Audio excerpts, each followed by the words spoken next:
Good afternoon, everyone, and welcome to this 8 sessions of FEMA course organized very well by our institute.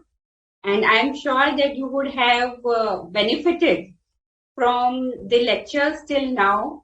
And one thing regarding the subject matter, see, India is shining, India is changing. It is changing like never before. Look into any of the initiatives of the government. One of such initiative I would like to briefly touch on India Investment Grid. Absolutely fantastic initiative wherein it is the government of India has taken it on itself to showcase the best of opportunities across the states and sectors in India on a dynamic platform to go to Invest India and see how dynamic it is and how well it is presenting the various assets in India in which the investment can be made and as well as the stressed assets.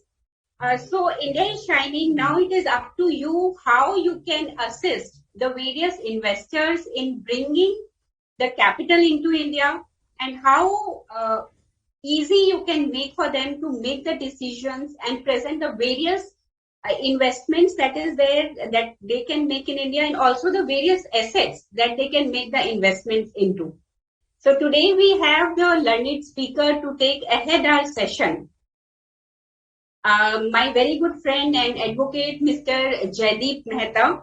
Let me have the privilege of introducing him.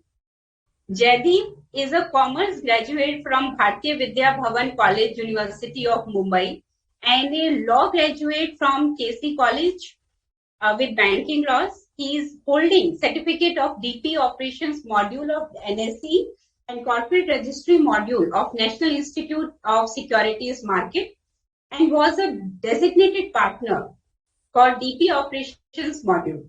He is also possessing master degree in law with business and corporate laws group from Sardar Patel University. He is an independent director certified by the IICA. He has completed online contract law course from Harvard X, online initiative of Harvard University. He is an advocate on record registered with Bombay High Court as well as Gujarat High Court. And he is a dynamic professional with an extensive experience of 32 years in legal, secretarial, SARFASI, DRT, DRAT, Mumbai District Court and Consumer Forum. He contributes the articles and posts on legal issues on LinkedIn portal regularly and connected with more than 24,000 professionals on LinkedIn. So, sir, you are almost an influencer. He is a strategic planner with expertise in analyzing existing systems and procedures. He has actively coordinated with statutory authorities like SEBI, ROC, investment bankers, etc. He demonstrated excellence in handling telecom BPO project Bharti Airtel Limited, Videocon Telecom Limited during his previous employment. And he is also the member of Institute of Directors and Chamber of Tax Consultants, Mumbai. With this brief introduction, I would invite Sri Jaideep Mehta ji for today's session. Sir, please go ahead. Thank you. Thank you very much, Sudha Madam, for a wonderful introduction. And it's a great privilege for me to speak before the Chartered Accountant Fraternity. It's a great opportunity for me. Can I share the screen now? Yes, sir.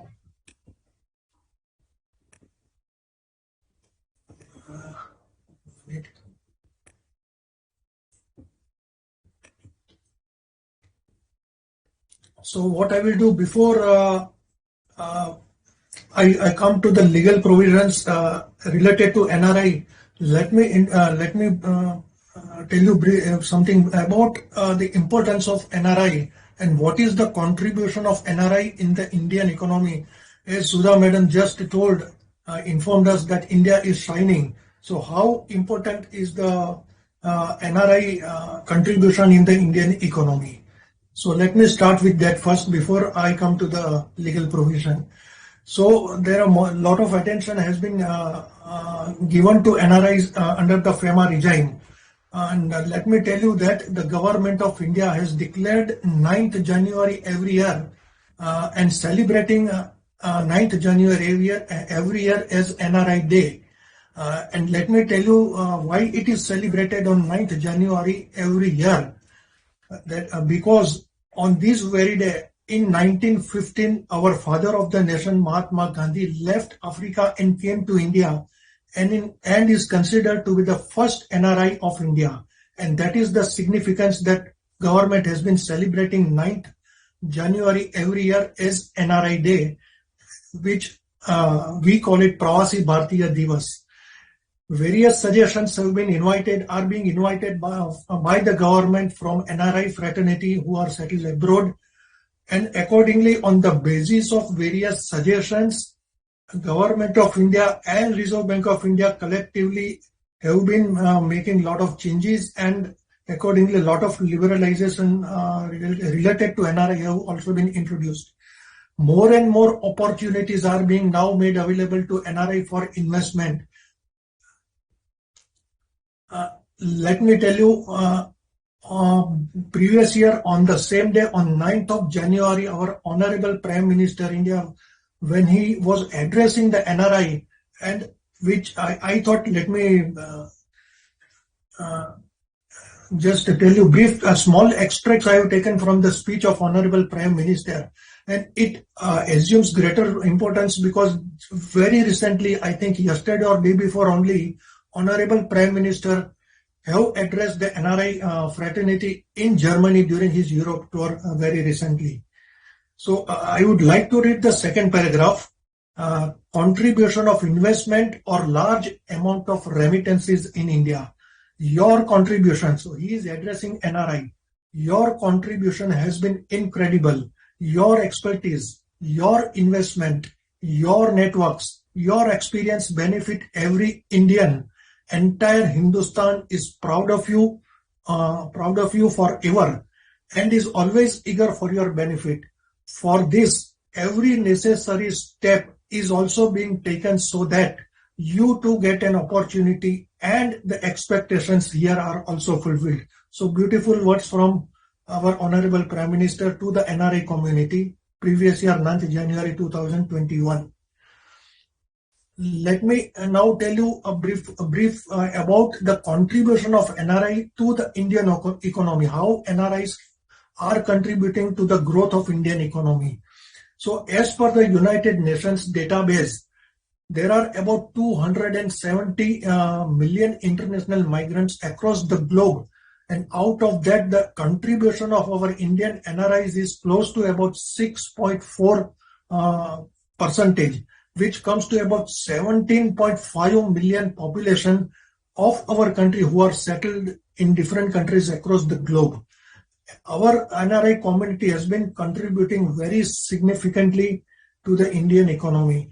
And as per the Reserve Bank of India database, if we go as per the database of RBI, out of the total foreign exchange reserves of the country, the contribution of NRI in terms of inward remittance, in terms of the foreign exchange, it is close to 25%. So we can just imagine how important is the contribution of NRI in developing the country's foreign exchange as well as to the Indian economy. Again, let me tell you in brief about the World Bank report. So according to the report of the World Bank, India has become the world's largest recipient of remittances. And in the previous year, that is in 2021, the total inward remittances as per the World Bank report, it is about 87 billion US dollar. And if we talk about the projection of 2022, it is likely to be 89.6 billion US dollar. And as on February, as per the database of RBI, as on February 2022, the outstanding deposit by NRIs is about 139.58 billion US dollar. So we can just imagine how important is the contribution of NRI in the growth of economy of our country. With this, again, let me tell you about how NRIs, inward remittances by NRIs are bifurcated. This is a bifurcation. Out of the total investments, inward remittances, about majority of the portion is contributed for family maintenance, that is close to 59.2%. Deposits in banks contribute about 20%. Investment in real estate business, that is in land, property, equity shares, securities, about 8.3%, and other avenues about 12.6%. This is a brief bifurcation of investment by NRI fraternity. So now let me come to the main today's topic of our today's session: non-resident Indian and what are the regulations that govern NRI. So briefly, let me tell you about what are the regulations, rules, policies, regulations which govern NRI. So basic statute, which our learned participants have already learned in the previous sessions. The basic statute is Foreign Exchange Management Act 1999. If I talk about the rules which are applicable as far as the NRI is concerned, that is Foreign Exchange Management Non-Debt Rules 2019, Foreign Exchange Management Debt Rules 2019. If we talk about policy, FDI, as everybody is aware, policy, FDI policy 2020.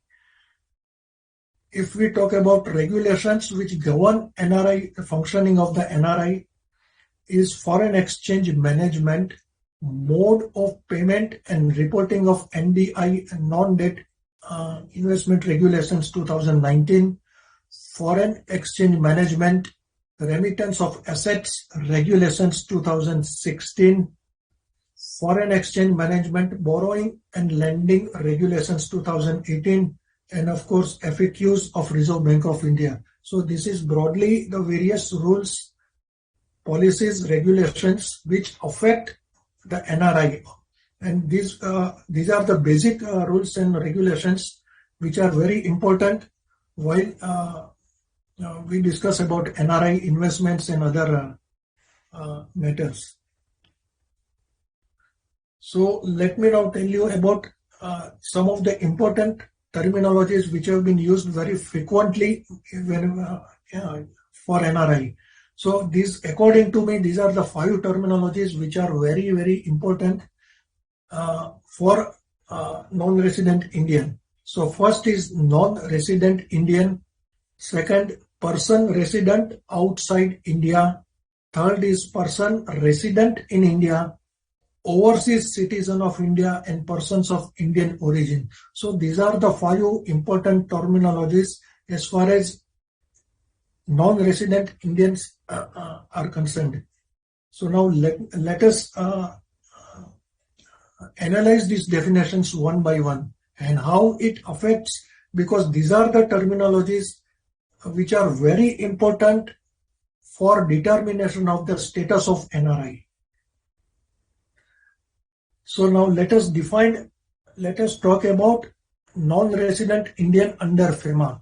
So if we go by the basic statute, that is Foreign Exchange Management Act 1999, nowhere the term NRI has been defined specifically. But there are various regulations subordinate to FEMA which have been framed under Section 47 and 48 of the FEMA Act by the government as well as by the RBI. Regulations are framed by RBI and rules are framed by the government, central government. So this terminology has been defined under various regulations. So let us go one by one. So let us start with Foreign Exchange Management Deposit Regulations 2016. So under this particular regulation, the term NRI, non-resident Indian, has been defined under Section 2, Clause 6, which states that NRI means a person resident outside India who is a citizen of India. Foreign Exchange Management Remittance of Asset Regulations 2016 states that NRI shall have the same meaning assigned under the Foreign Exchange Management Deposit Regulations 2016. Now, as per Section 2, Clause AJ of Foreign Exchange Management Non-Debt Instrument Rules 2019, it defines NRI as an individual resident outside who is a citizen of India. As per Section 2, Clause P of Foreign Exchange Management Debt Instrument Regulations 2019, it defines NRI as an individual resident outside India who is a citizen of India. So if as an advocate, if I have to interpret, in some definitions it is stated that it is a person resident outside India, whereas in the Foreign Exchange Management NDI rules and debt instrument rules, it states that it is an individual resident outside India. We will also analyze the definition of person because in my later slides. So definition as per the Government of India, DPIIT, Ministry of Commerce and Industry, void its press note number so and so dated 3rd June 2015 has defined NRI as under. So it states that this particular press note of 3rd June 2015, it states that NRI means an individual resident outside India who is a citizen of India or is an overseas citizen of India cardholder within the meaning of Section 7A of the Citizenship Act 1955. Person of Indian origin cardholder registered as such under the notification number so and so issued by the central government are deemed to be overseas citizen of India cardholders. NRI has been defined again under the latest FDI policy 2020, which states that in clause 2136, it states that non-resident entity means a person resident outside India as defined under FEMA. Clause 21.37, it states that NRI means an individual resident outside India who is a citizen of India. 21.38 clause states OCI, overseas citizen of India, means an individual resident outside India who is registered as an OCI cardholder under Section 7A of the Citizenship Act 1955. Now let us deliberate on the definition of person outside India. So that particular terminology is defined under Section 2, Clause W of FEMA, which states that person resident outside India means a person who is not resident in India. So our learned participants may find it little bit confusing. So person resident outside India means a person who is not resident in India. So that will take us to understand what is a person resident in India. So now let us analyze what is a person who is a person resident in India as per the FEMA definition. So Section 2, Clause 5 defines person resident in India. It states that a person resident in India means. So I am emphasizing that on the definition part because definition, if we analyze the definition in detail, then only we will be able to understand how to determine the residential status of NRI. So person resident in India as per Section 2, Clause 5, a person residing in India for more than 182 days during the course of the preceding financial year, but does not include, so there are exceptions. So Clause A says a person who has gone out of India or who stays outside India in either case for taking up employment outside India, or for carrying on any business outside India or vocation outside India, or for any purpose which indicates his intention to stay outside India for an uncertain period. So we will also understand this in the form of an practical example in the coming slides. Clause B, exclusion clause B states that a person who has come to or stays in India in either case otherwise than for taking up employment in India or for carrying on in India a business or vocation in India, or for any other purpose in such circumstances as would indicate his intention to stay in India for an uncertain period. So the first part of the definition states that a person residing in India for more than 182 days during the preceding financial year, but it does not include the following 6 aspects mentioned under clause A and clause B. Now this person resident in India includes any person or body corporate registered or corporate incorporated in India, an office, branch or agency in India owned or controlled by a person resident outside India, and lastly an office or branch or agency outside India owned or controlled by a person in India. So there are 4 parts which are considered as a person resident in India. Number 1 is a person residing in India for more than 182 days during the preceding financial year. Number 2, any person or body corporate registered or incorporated in India. Number 3, office, branch or agency in India owned or controlled by a person resident outside India. Number 4, an office, branch or agency outside India owned or controlled by a person resident in India. Now there is an explanation given under section 2U of FEMA regarding the person, because the term person has been used very frequently in the FEMA. So what is a person? So section 2U states that person includes an individual, HUF, a company, a firm, an association of persons or body of individuals, whether incorporated or not, every artificial juridical person not falling within any of the subclauses, and number 7, lastly, any agency, office or branch owned or controlled by such person. So now let us explain the concept of various definitions in the following example. So let us take a case 1. There is a company, say ABC Computers. It is a Singapore-based company having several business units all over the world. It is a unit for manufacturing computers, printers with its headquarters in Pune. It has a branch in Dubai, which is controlled by headquarters in Pune.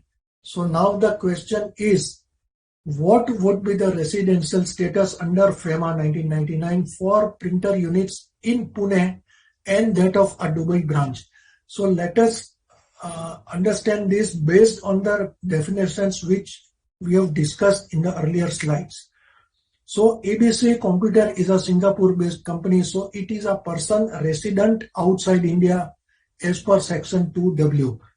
So if we go to the section 2W last line, section 2W states that person resident outside India means a person who is not resident in India.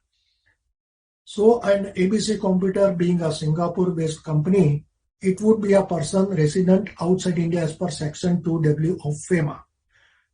Now section 2 clause U defines person under clause 7 thereof as person would include any of agency, office or branch owned or controlled by such person. So let me again go to section 2U. 1 minute. This section 2 defines person under clause 7 thereof as a person would include any office, agency, office or branch owned or controlled by such person. The term such person appears to refer to a person which is included in clause 1 to 4. That is, this is clause 1 to 4, an individual, HUF, company and firm. Accordingly, ABC Computers Pune unit, being a branch of a company, would be a person. Now section 2(5) defines a person resident in India. Under clause 3 of section 2(5), a person resident in India includes an office, branch or agency in India owned or controlled. So please understand, see, I am emphasizing on each and every single word to understand the definition so that for determining the residential status. So section 2(5) defines a person resident in India. Under clause 3 thereof, a person resident in India includes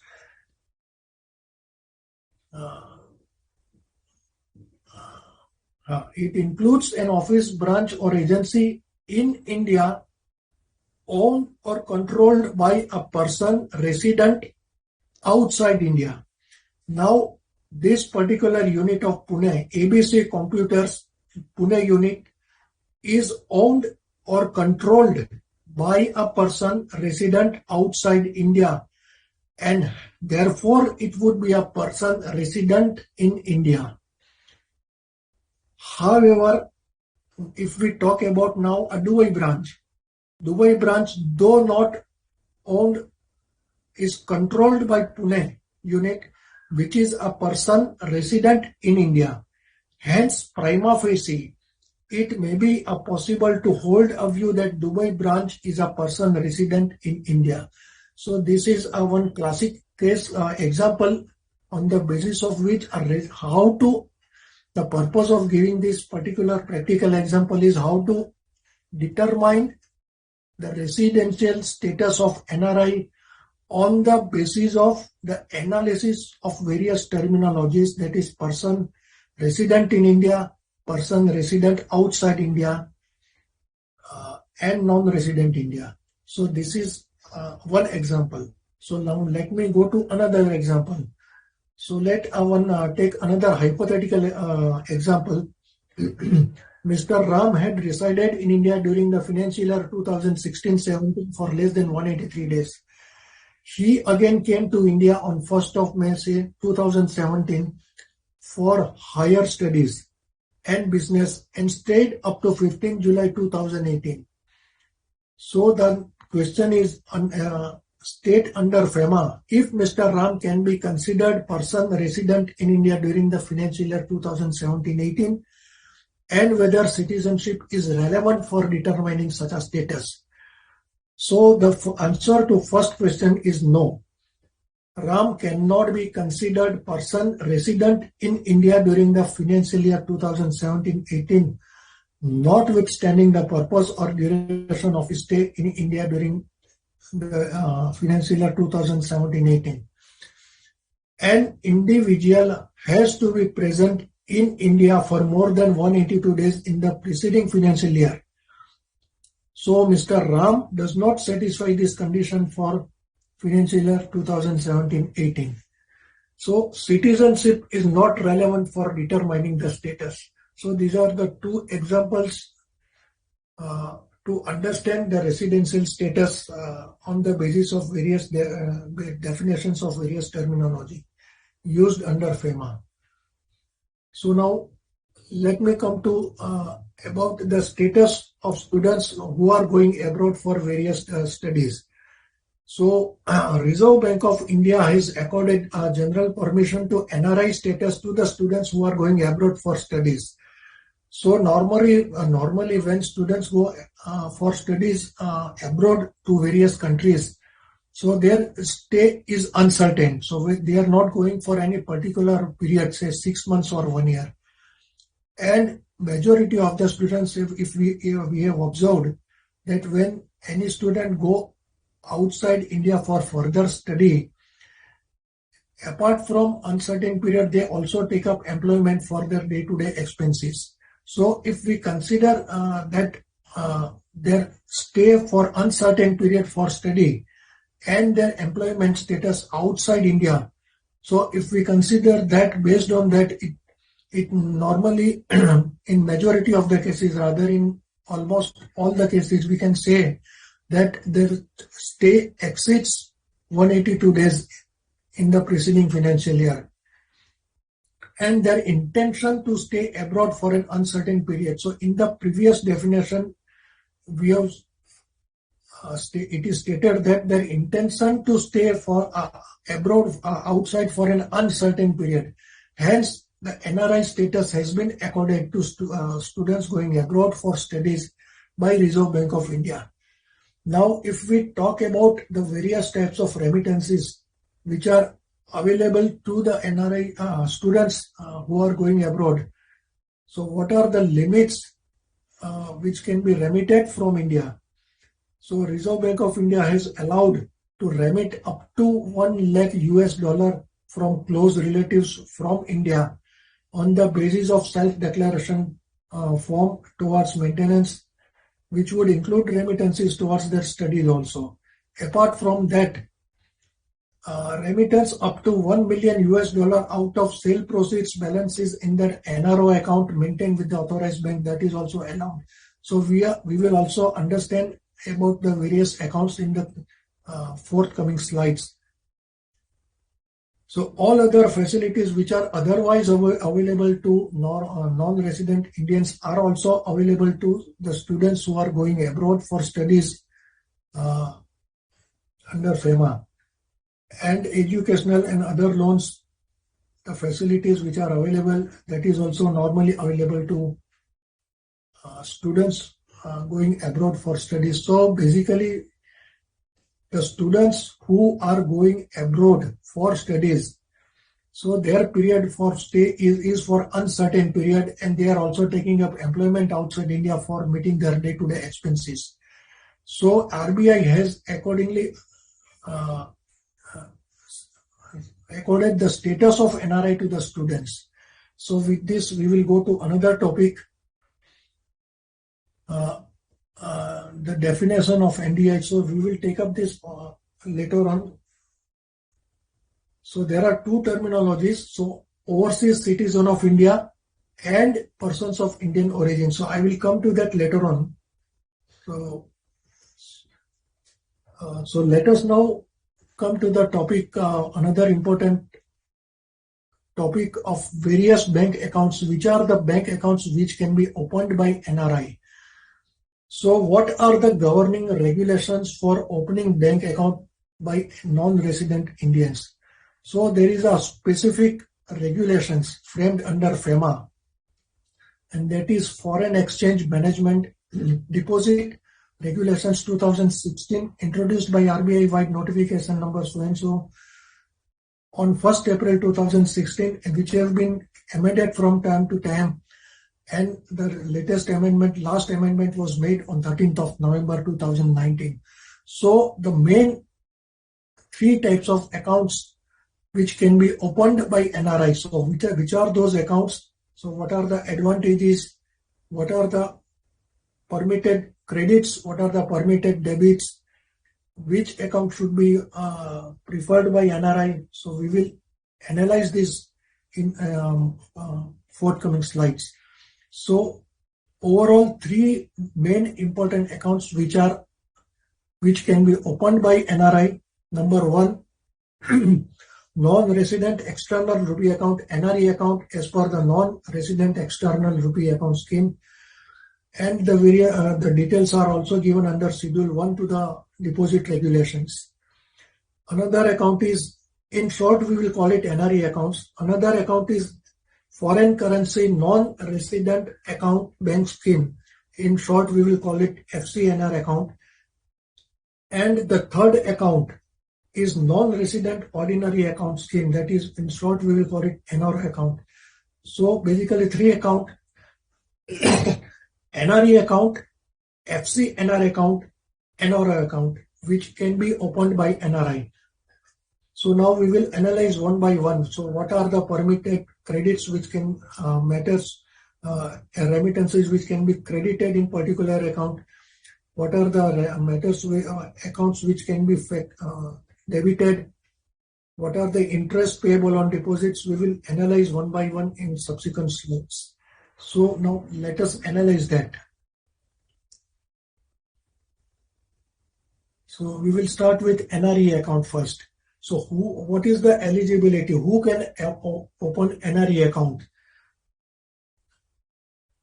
So basically the NRIs and non-resident Indians and persons of Indian origins, they can open and maintain these accounts with the authorized dealers and banks, including, and this includes authorized banks, also includes cooperative banks.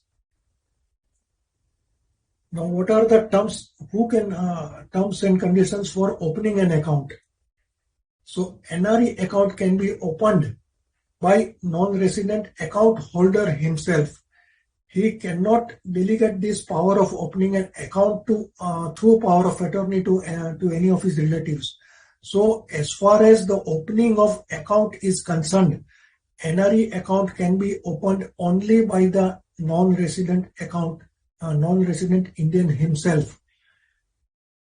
Though the power of attorney, we will come to that later on. So power of attorney is eligible for operation of account for various activities, but not for opening an account. So account can be opened only by the non-resident account holder himself. So what could be the various type of accounts which can be opened? So there are which normally we open for our ordinary account. Saving account, it can be saving account, it can be current account, it can be recurring account or fixed deposit account. So now let us come to the another aspect for this particular account, NRE account. What are the permitted credits in this type of account? So it is listed below. So let us analyze that one by one. So proceeds. Number one, proceeds of remittances to India in any permitted currency. So again now, permitted currency, let me explain you in brief what is permitted currency. Permitted currency means it is an, let me define this, what exactly it is. It is an account, the permitted currency which used to be it was defined earlier in the exchange control manual. Permitted currency is used to indicate a foreign currency which is freely convertible. That is a currency which is permitted by the rules and regulations of the country concerned to be converted into major reserve currencies like dollar, pound, sterling, and for which a fairly active market exists for dealings against the major currency. So permitted currency means which can be easily convertible into easily traded currencies like dollar, sterling, pound, etc. So NRE accounts may be maintained in, so we are in the permitted credit. So proceeds of remittances to India in any permitted currency. Proceeds of account pay checks, demand drafts, banker's check, traveler's check deposited by the account holder in person during his visit to India, temporary visit to India. Number three, proceeds of foreign currency banknotes tendered by account holder during his temporary visit to India. So these are actually specifically mentioned under the NRE account under Schedule 1 also, but still we will analyze one by one. So proceeds of foreign currency banknotes tendered by account holder during his temporary visits to India.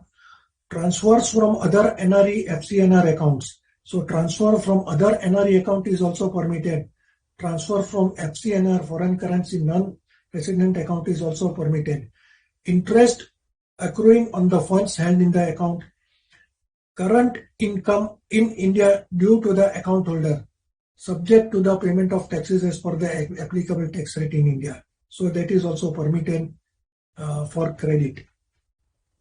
So maturity or sale proceeds of any permissible investment in India, which was originally made by debit to the account holder's NRE FCNR account. So these are some of the permitted credits for NRE in NRE account. So the screen is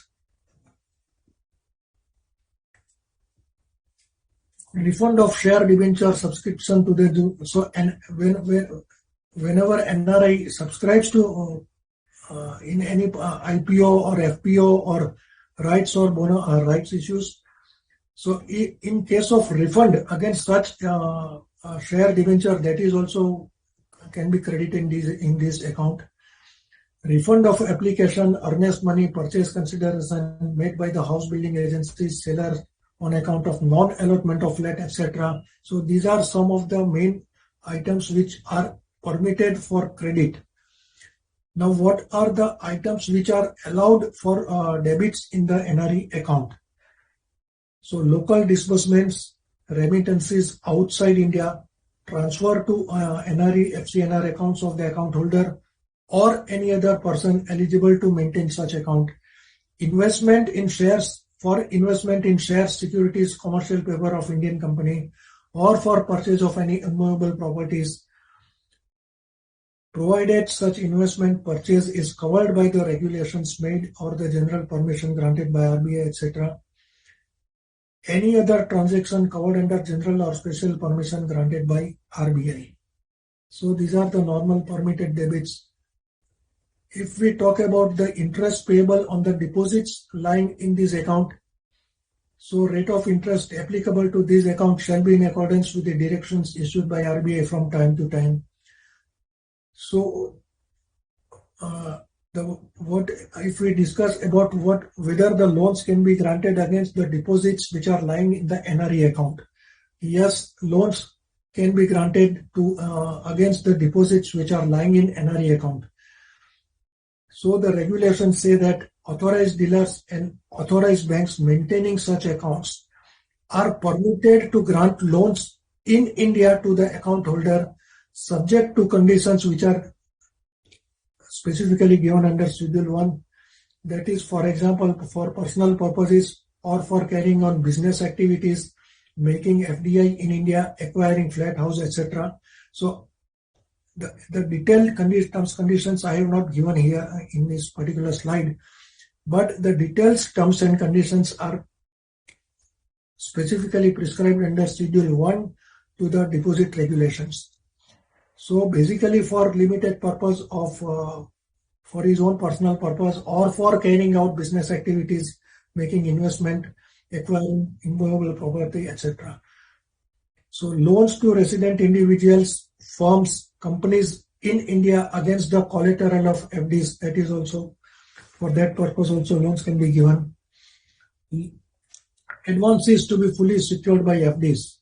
So loans have to be fully secured by fixed deposits. So the next question is whether joint account can be opened along with the NRI. So yes, the answer is yes. NRE account can be opened in the joint names of 2 or more NRIs or with a person of Indian origins. So it also says that the regulation also allows with resident relatives on former or survivor basis. However, the said resident relative shall be eligible to operate the account as a power of attorney. So if we talk about power of attorney, so at the time of opening of account, it is not allowed, but for operation of account, NRE account, once the account is opened by NRI, for operating the accounts, power of attorney can be given to the relative for operating account. The term relative is defined, as our learned participants may be aware, that it is already defined under Section 2, subsection 77 of the Companies Act 2013. So NRI may issue power of attorney in favor of resident for operating NRE account, but with it is for a limited purpose for withdrawal of local payments, etc.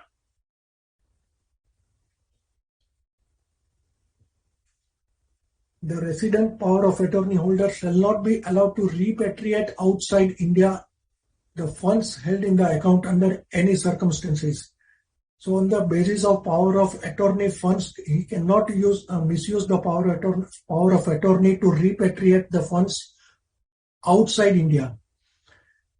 Power of attorney holder cannot make any payment by way of gift to a resident on behalf of account holder. That is not allowed.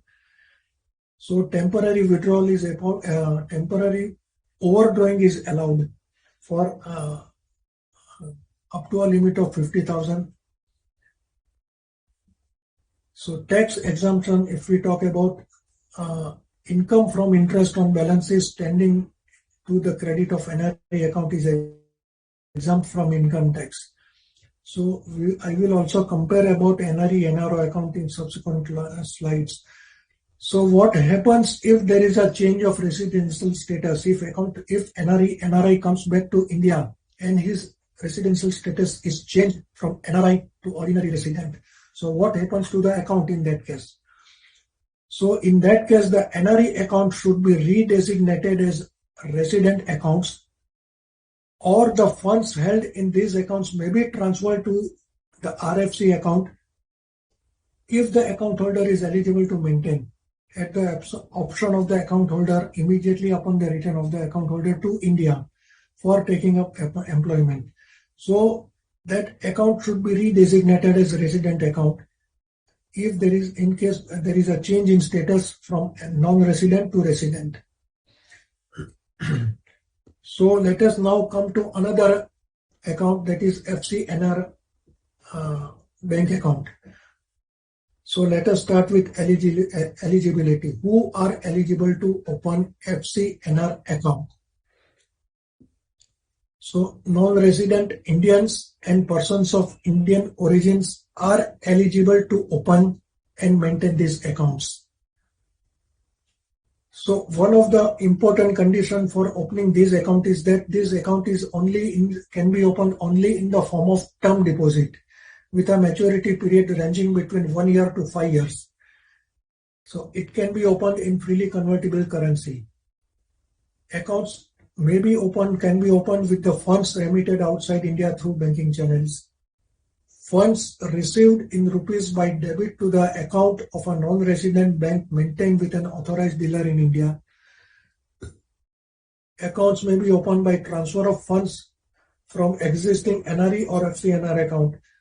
If there is an existing NRE account, then funds can be transferred can be used for opening account FCNR account.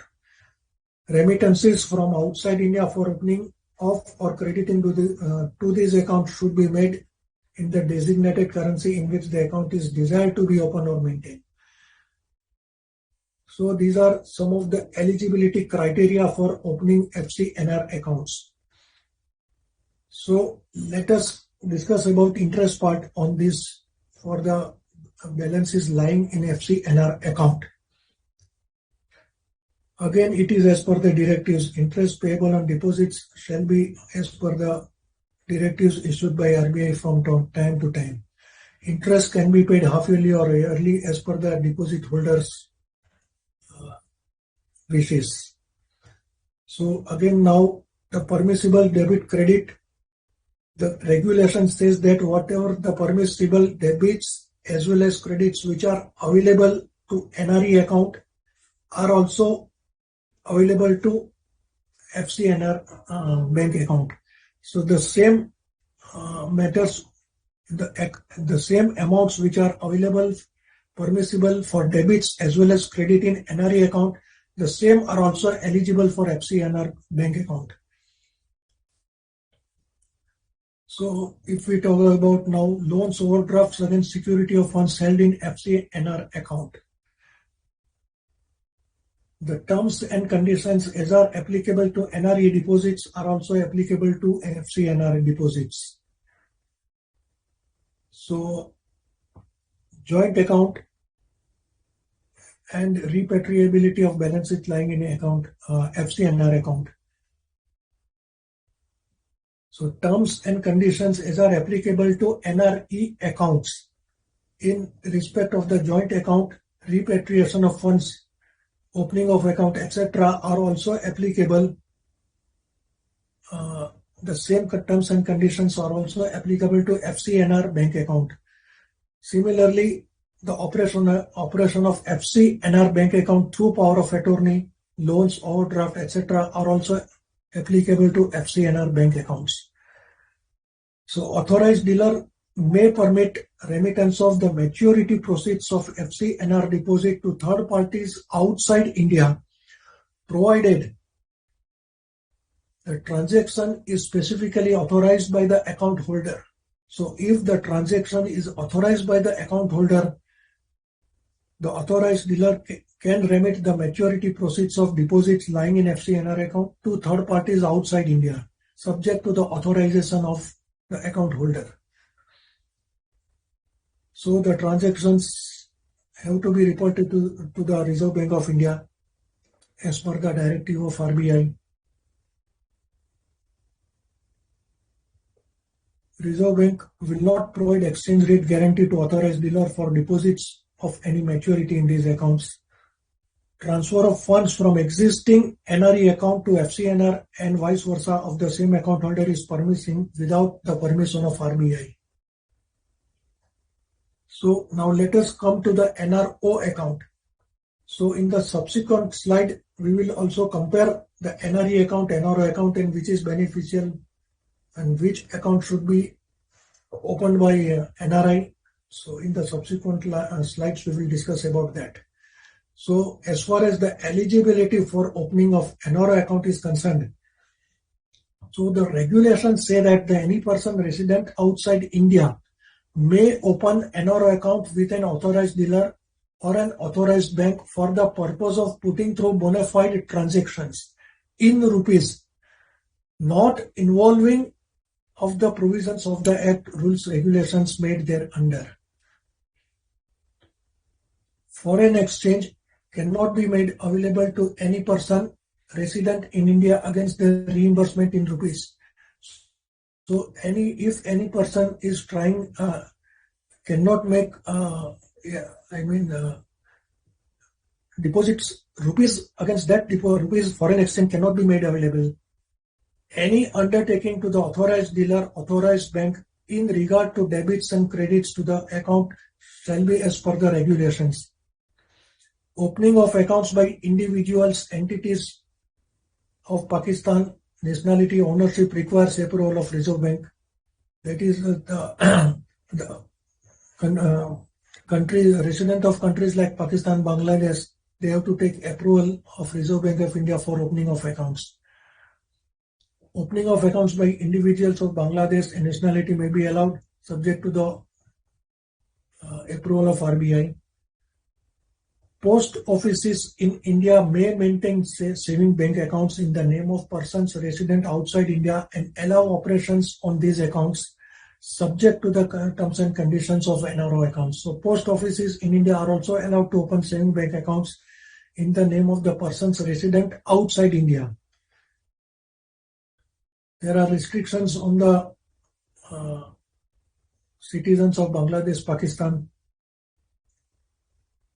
So now types of accounts. So what would be the types of account which can be opened as far as NRO account is concerned?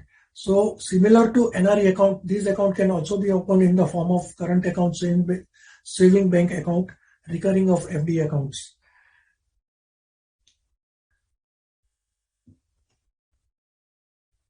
So permissible credits and debits in NRO account. So proceeds of remittances received in any permitted currency from outside India through proper banking channels during the temporary visit of NRI, that is permitted in this account. Transfer from rupee accounts of non-resident banks. Legitimate dues in India of the account holder like rent, dividend, interest, etc. So if he is receiving any rent on the property or receiving any interest or dividend on his investments in India, that can be credited in this NRO account. Transfer from other NRO accounts. If he is already having other NRO accounts, that funds lying in other NRO accounts can be transferred in this account, new account also. Sale proceeds of assets like immovable property, that is also allowed. Resident individual may make a rupee gift or lend money to NRI or close PI or close relative by way of crossed or electronic transfer. Let us talk about what are the debits which are which can be amounts which can be debited from NRO account. So all local payments in rupees, including payments for investments, subject to compliance with the regulations of RBI. Remittance outside India of current income. Remittance outside India of current income in India of the account holder, subject to payment of tax in India. So current income in India, remittance outside India of current income in India. So transfer to other NRO accounts is also permissible. So settlement of changes, the next is settlement of charges on international credit card issued by authorized dealer bank in India to NRI, etc. Remittances up to $1 million per financial year for all bona fide purposes. So we will come to that about the remittance part, because there is a separate regulation as far as remittance is concerned. So remittance up to $1 million is allowed under the remittance regulations. So that is, we will discuss later on. So that is also allowed for debit. Balance in the NRO account are not eligible for remittance outside India without the general or specific approval of RBI. So the balance lying in NRO account cannot be remitted outside India without the approval of RBI. Grant of loans, etc. So the loans to non-resident account holder may be granted in rupee against the security of fixed deposits, subject to the terms which are normally applicable to NRE account. That is, the sole loans and overdrafts are also allowed on the similar terms and conditions.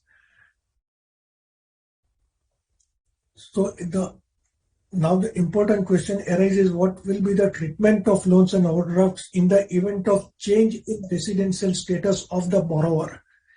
So in case of a person who has availed of loan or overdraft facilities while he was resident in India and who subsequently becomes a person resident outside India. So the authorized dealer at its own discretion may allow continuance of the loan and overdraft facilities. In such cases, the payment of interest and repayment of loan may be made by inward remittance or out of legitimate resources in India of the person concerned. So joint account, whether joint account can be opened.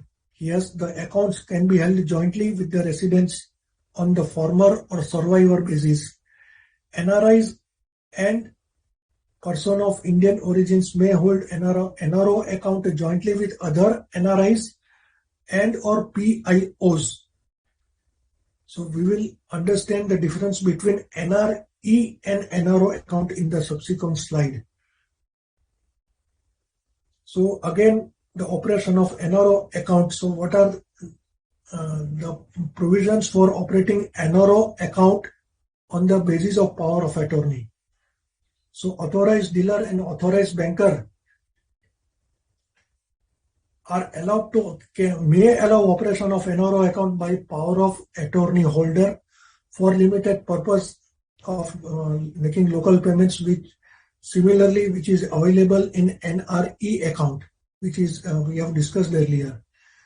So remittance of funds outside India, subject to payment of applicable taxes in India. Power of attorney holder, there are certain limitations for power of attorney holder as far as the operation of NRO account is concerned. So power of attorney holder cannot repatriate funds held in NRO account outside India other than to NRI account holder himself. So he can, power of attorney holder can repatriate the funds to NRI but not to anyone else on the basis of power of attorney. POA holder cannot make payment by way of gift to a resident on behalf of NRI. POA holder cannot transfer funds from the account to another NRO account. So again, the question about change of resident status of NRO account holder from resident to non-resident. So when a person leaves India, if he is a ordinarily resident in India and he becomes non-resident, his status is changing from resident to non-resident. It can be for taking up employment or for carrying on business outside India or for any other purpose, which indicates that he is going for an uncertain period. His existing account should be designated as non-resident account. So earlier we discussed that if he becomes from NRI to resident, then his account should be redesignated as resident. This is vice versa. The resident, if he becomes non-resident, then his resident account should be redesignated as NRO account. So from non-resident to resident, the same principle applies. So what happens in case of death of NRI account holder? In that case, the amount due and payable to non-resident nominee from the account of the deceased account holder shall be credited to the NRO account of the nominee. This is an important aspect. So in case of death of the NRI account holder, the amount should be credited to the NRO account of the nominee with an authorized dealer or authorized bank in India. So the legal situation may arise here. If there is no nominee, then what happens? So that becomes a legal issue, and the matter, the only alternative is to obtain succession certificate from the competent court. In case there is no nominee and the legal heirs are claiming the benefit of deceased NRO account. So in that case, the only resource available to the legal heirs is to obtain the legal heir certificate, succession certificate from the court of competent jurisdiction. And in that case, the banks are also insisting only for succession certificate from the court. So no other alternative is available if the nominee is not available. So let me discuss about the difference between NRE account and NRO account. So starting with number one, NRE account is a bank account opened in India in the name of NRI to park his foreign earnings. And whereas in case of NRO account, it is a bank account in India in the name of NRI to manage the income earned by him in India, like rent, dividend, pension, etc. So this is one of the major difference. Second difference is NRE accounts are exempt from tax. Neither the balance nor the interest earned on this account is taxable. So in case of NRO account, interest earned on NRO account is taxable at the applicable tax rate according to the Indian Income Tax Act. So NRIs can reduce their tax liability by availing tax benefits subject under the double taxation avoidance agreement, etc. So that is a taxability part which we will not deal with here right now. The third difference is the principal amount in the NRE account and the interest accumulated in the NRE account can be repatriated. In other words, you can transfer this amount to a foreign account in case of NRE account. In case of NRO account, the interest amount can be repatriated. However, in case of principal amount, there is a limit up to $1 million which can be repatriated. So interest amount can be repatriated in case of NRO account. So there is a cap on repatriation of principal amount. So the fourth difference is an NRI can open a joint NRO account, NRE account. There is a typographical error. Excuse me for that. NRI can open joint NRE account with one or more NRIs or Indian citizens. However, then can be a joint NRO account only with, there is other way around it is. There is a typographical error. So in case of income originating outside India can be deposited into any of these accounts. However, income originating within India can be deposited only in the NRO account. Withdrawal from both the accounts can be made only in Indian rupees.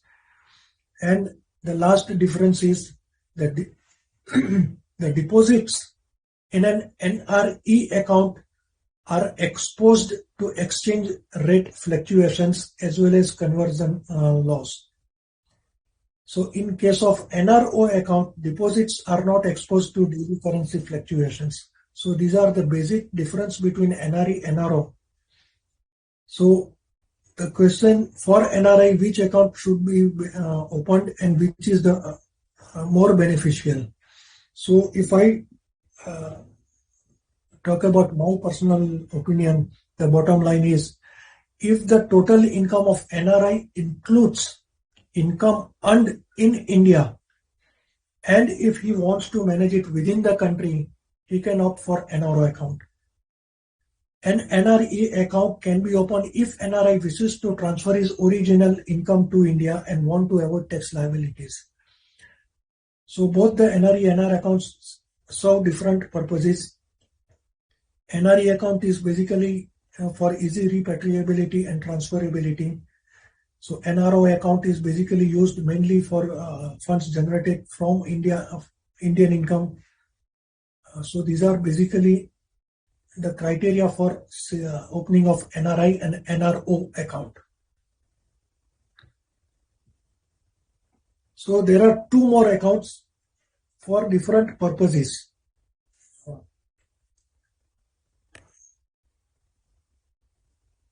One is special non-resident rupee account, which in short it is called SNRR account, and there is fifth account also, that is escrow account. So in brief, I will just discuss about it. We will not go into much details.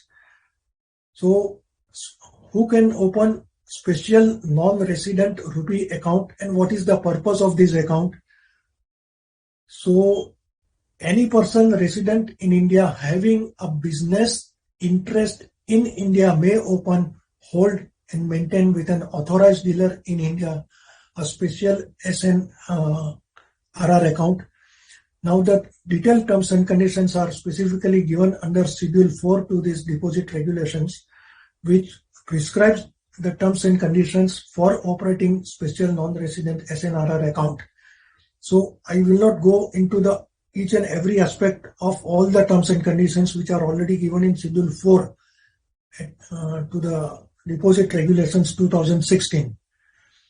So briefly, I have taken the points. So any person resident outside India who is having a business interest in India may open SNRR account with an authorized dealer for the purpose of putting through bona fide transactions in Indian rupees without involving any violation of the provisions of the FEMA and rules and regulations framed thereunder. So the terminology which is specifically used is for business interest. If any person resident outside India having business interest in India and for the purpose of carrying out business transactions in rupees without violating the FEMA provisions. So these are two main aspects. Now, what is the business interest? It is a subject matter of interpretation.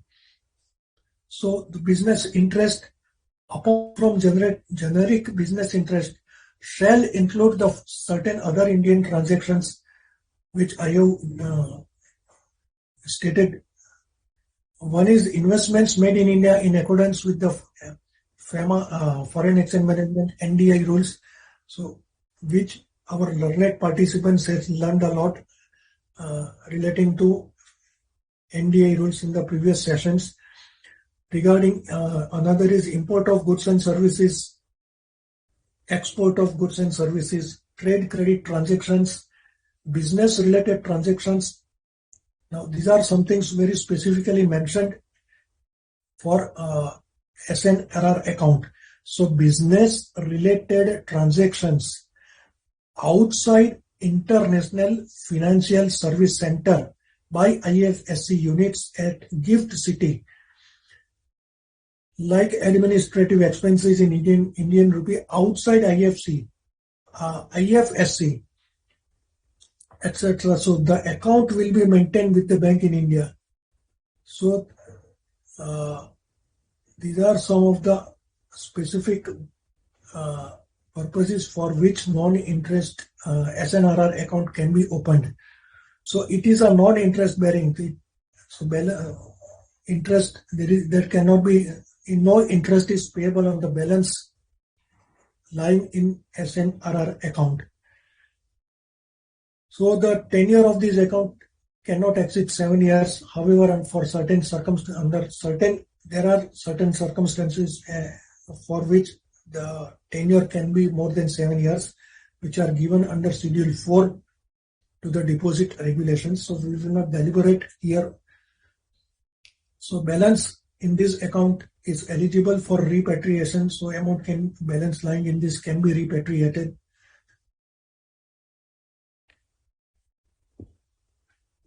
Transfers from any NRO account to SNRR account are prohibited. So transfers cannot be made from other account to SNRR account. So there is a special purpose for opening of this account, for operating this account. One is a person outside India having a special business interest, and second is the purpose is the putting through bona fide transactions. So these are the two main criteria for operating SNRR account.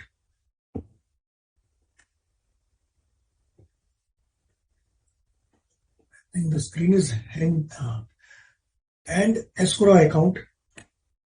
This is mainly for at the time of for open offers, delisting of shares, exit offers, buyback offers, which are normally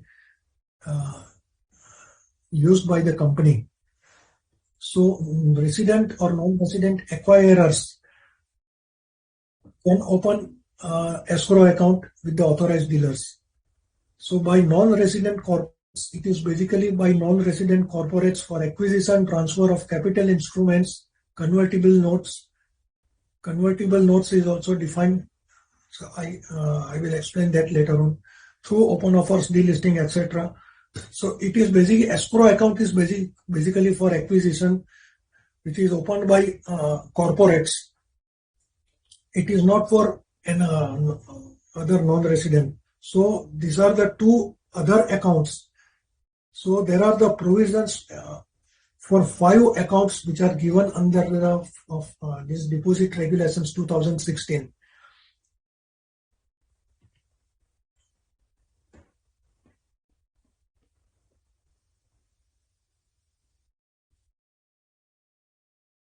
So now let me now come to what are the investment options available for non-resident Indians in India.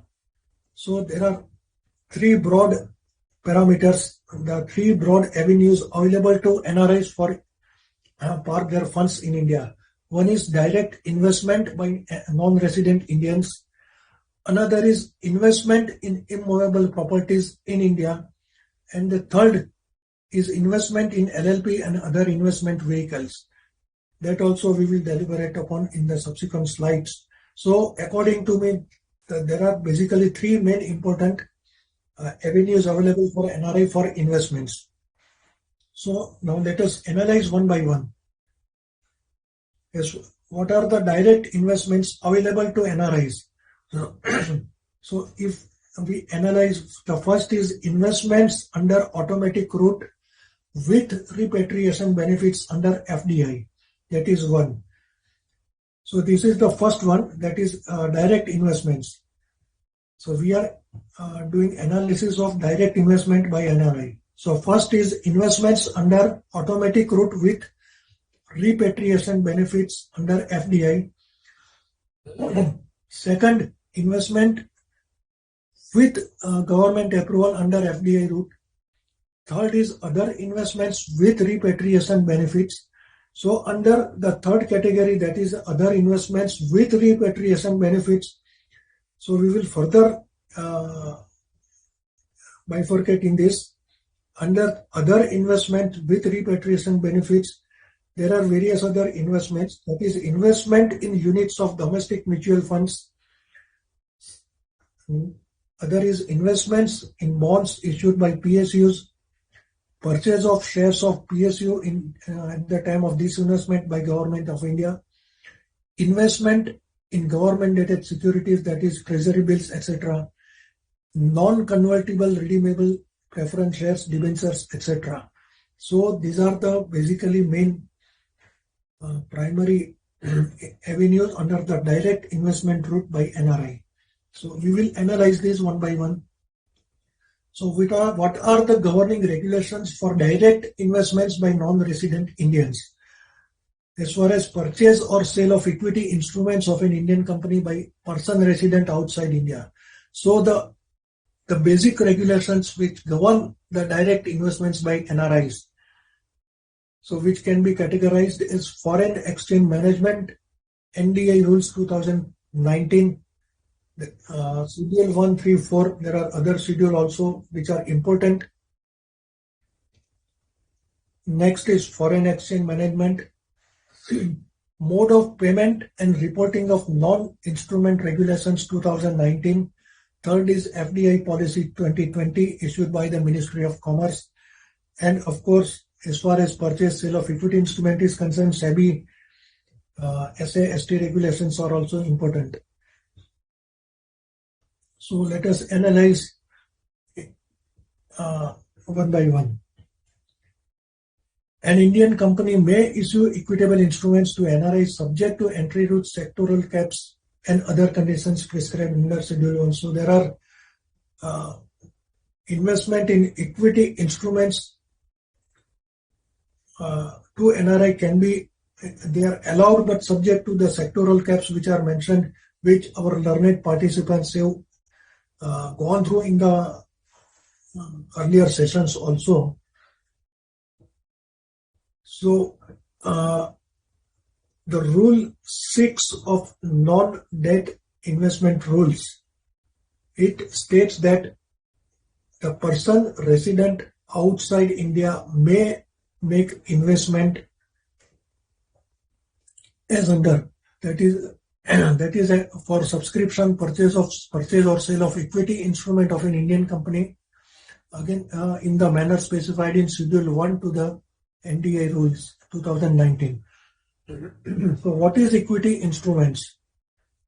So Rule 2K of NDI Rules, there is a definition of equity instruments. What is that? So Rule 2K of NDI Rules, it states that the equity instrument means an equity shares, convertible debentures, preference shares, and share warrants issued by a company.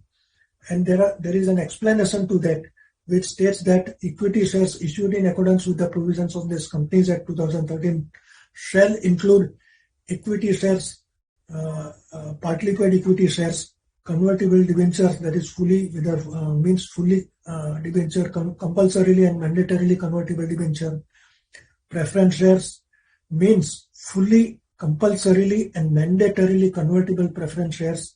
Share warrants are those issued by an Indian company in accordance with the regulations by SEBI. Excuse me.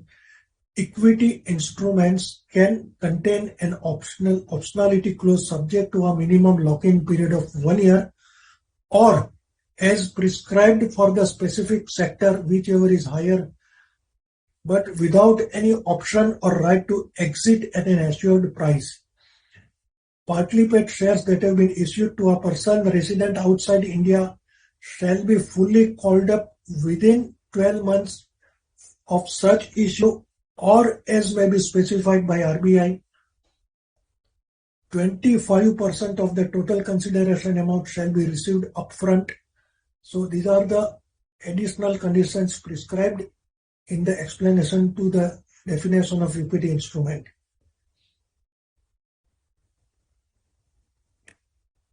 In case of share warrants, at least 25% consideration shall be received upfront and balance amount within 18 months of the issuance of share warrants. So these are the terms and conditions relating to payment of issue price.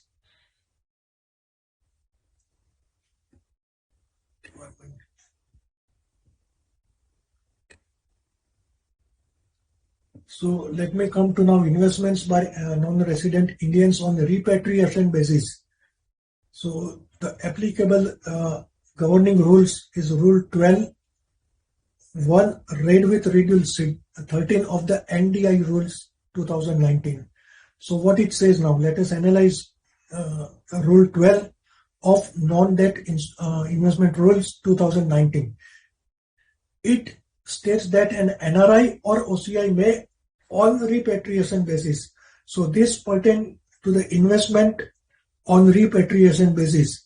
Purchase or NRI, OCI may on repatriation basis purchase or sell equity instruments of a listed Indian company and other securities subject to certain terms and conditions mentioned in the regulation. So an NRI OCI may purchase sell equity instrument of a listed Indian company on a recognized stock exchange subject to the condition. There are conditions which in brief I have given. NRI OCI may purchase and sell equity instruments through a branch designated by an authorized dealer for the purpose. The important condition is the total holding of any NRI shall not exceed 5% of the total equity capital of a fully diluted basis, or shall not exceed 5% of the paid up value of each series of debentures or preference shares or share warrants issued by any company. So the condition is single NRI holding should not exceed 5% of the paid up equity capital of the company. And the investment by all NRIs put together shall not exceed 11% of the total paid up capital of the company. 10%, not 11%, sorry.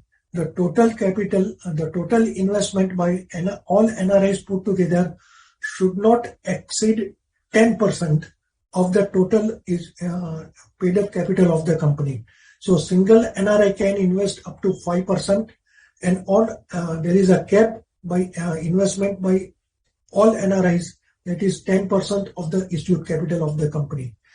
There is a further provision which states that the cap of 10% can be increased up to 24% subject to the passing of special resolution by the company in the AGM.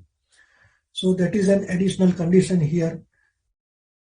So what is the payment mode by NRI? So involved remittance from abroad through proper banking channels or out of the funds held in NRE account maintained under the Deposit Regulations 2016 shall be used exclusively for carrying out transactions permitted under this schedule. And remittance of sale proceeds. Sale proceeds of an equity instrument may be remitted outside India. So the sale proceeds of an equity instruments can be remitted outside India, or it can be credited to NRE account maintained by NRI. So this is regarding on repatriation basis.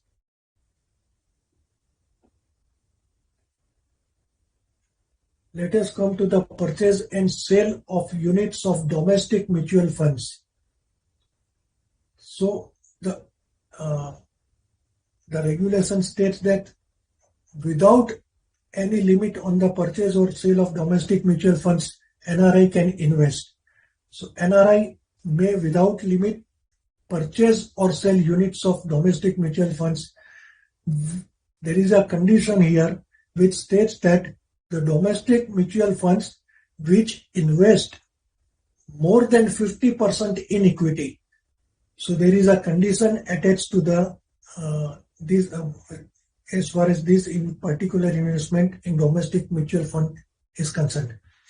So it states that NRI or OCI, they can invest without any limit in the domestic mutual funds, but those domestic mutual funds which invest more than 50% in equity.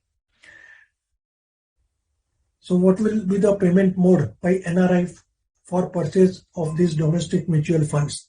So again, it is inward remittance from abroad through proper banking channels, and another is balance lying in the NRE account. Remittance of sale proceeds. The sale proceeds of mutual funds can be remitted outside India, or it can be credited to NRE account, similar to equity instruments. The similar conditions apply here also for remittance. And the third is related to the subscription to the national pension system. So NRIs are also allowed to invest in national pension system. They can subscribe to national pension system governed and administered by Pension Fund Regulatory and Development Authority (PFRDA), provided such person is eligible to invest as per the provisions of this PFRDA Act. The annuity and accumulated saving in under this investment will be repatriable. So these are the avenues for investment by NRI in equity instruments, domestic mutual funds, PSU shares, also same terms and conditions. So in case of PSU also, it states that without any limit, NRI may purchase or sale of shares in PSU, being divested by the central government, provided the purchase is in accordance with the terms and conditions stipulated in the notice inviting bids. So these are the avenues for investment by NRI in equity instruments, domestic mutual funds, and national pension system. So investment by NRI on non-repatriation basis. So what are the governing regulations? Again, it is Rule 12, Sub-Rule 2. There is a separate Schedule 4 to NDI Rules 2019, which govern the rule investments by NRI on non-repatriation basis. So what are the provisions of related to investments by NRI on non-repatriation basis? So NRI, OCI, including a company, trust, partnership firm incorporated outside India and owned and controlled by NRIs and OCI, may purchase or contribute on repatriation basis, that is in equity instrument issued by a company without any limit on stock exchange, units issued by an investment vehicle without any limit either on the stock exchange, the capital of a limited LLP without any limit, convertible notes issued by startup company in accordance with these rules. So this also I have explained, I will explain later on. So convertible units, convertible notes, there is a specific definition of convertible notes. Purchase or sale of domestic mutual funds, again without limit units of domestic mutual funds on non-repatriation basis without which invest more than 50%, same conditions which are also imposed in the earlier in case of repatriation basis. So there is a restriction on purchase of equity instruments of certain companies. So the regulations state that NRI, OCI, including a company, trust, partnership firm incorporated outside India and owned and controlled by NRI or OCI shall not make any investment in equity instrument or units of a Nidhi company or a company engaged in plantation, agricultural activity, etc., or real estate or construction business, etc. So under these sectors like Nidhi company, plantation, agricultural, construction, so there are restrictions on investment in the equity instruments of such companies. So what about investment in proprietary concern by NRI? So NRI can also invest on a non-repatriation basis by way of contribution to the capital of a firm or a proprietor concern in India, provided such firm or firm proprietary concern is not engaged the same condition in agricultural or plantation activity or print media or real estate. So these are the avenues available to NRI on non-repatriation basis for investment in equity instruments, domestic mutual funds, equity instruments of certain companies and proprietary concern.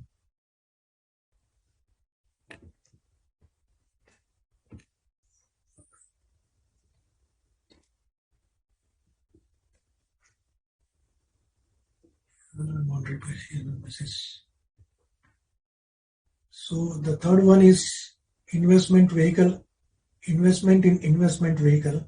So let me explain this. Let us deliberate on this also.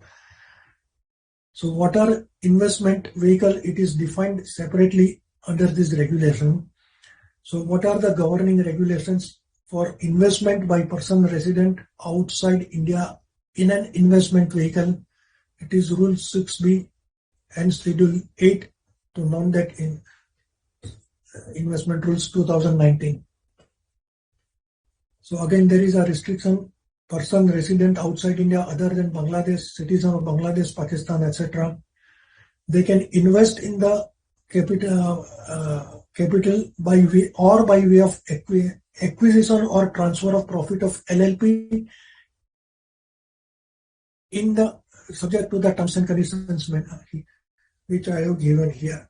So a person resident outside India other than Bangladesh, Pakistan, etc., they can invest either by way of capital contribution or by way of sharing the profit of LLP subject to the terms which are prescribed here under. A person resident outside India or an entity incorporated outside India, not being FBI or all, that is okay, may contribute to the capital of LLP operating in sectors or activities where foreign investment up to 100% is permitted under automatic route and no FDI linked performance conditions. So there are two terminology which are used. One is investment vehicle, another is what is FDI linked performance conditions, that is also separately specifically defined under these regulations. Investment by way of profit share shall fall under the category of reinvestment of earning. Investment in LLP is subject to the compliance of LLP Act 2008. So what is FDI linked performance conditions, which is now defined here in Rule 2P, Rule 2 Clause M. So FDI linked performance conditions means sector specific conditions which our learned participants have already gone through in earlier sessions. So there are sector specific conditions which are given specified in Schedule 1 to the FDI rules. So it states that Rule 2 Clause M, FDI linked performance conditions mean the sector specific conditions specified in Schedule 1 of this particular NDI rules for companies receiving foreign investment.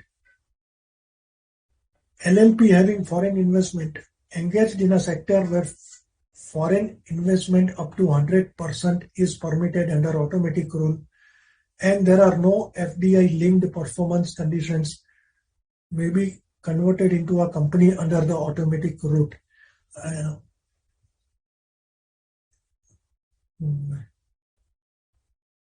Can we go to the other, because there are more slides, more as far as immovable property is concerned.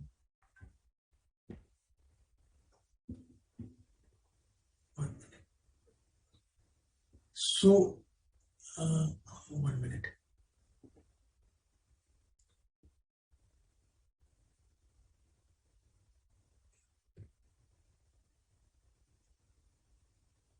So, investment vehicle. So, investment vehicle, a person resident outside India, other than Bangladesh, Pakistan, etc., can invest in units of investment vehicle. So, what is investment vehicle? So, it is also defined in Rule 2, Clause AE of the NDI rules. Investment vehicle means an entity registered and regulated under the regulations framed by SEBI or any other authority designated for that purpose, and shall include, namely, that is the entity regulated entity, that is which are registered in case of real estate, that is SEBI Real Estate Investment Trust Regulations 2014, SEBI Investment Trust Regulations, Investment and INVITS Regulations 2014, Alternate Investment Fund Regulations, Mutual Fund Regulations. So these are the entities which are covered under investment vehicle. So units issued by this special investment vehicle. So under these units, NRIs are permitted to invest subject to the terms and conditions which are specifically given under Schedule 1. So in the earlier slides which we have discussed. So this is regarding investment vehicle. So, and this is regarding rights and bonus is issued by the company.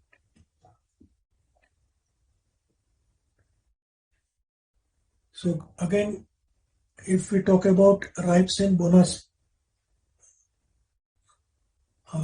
issued by the company,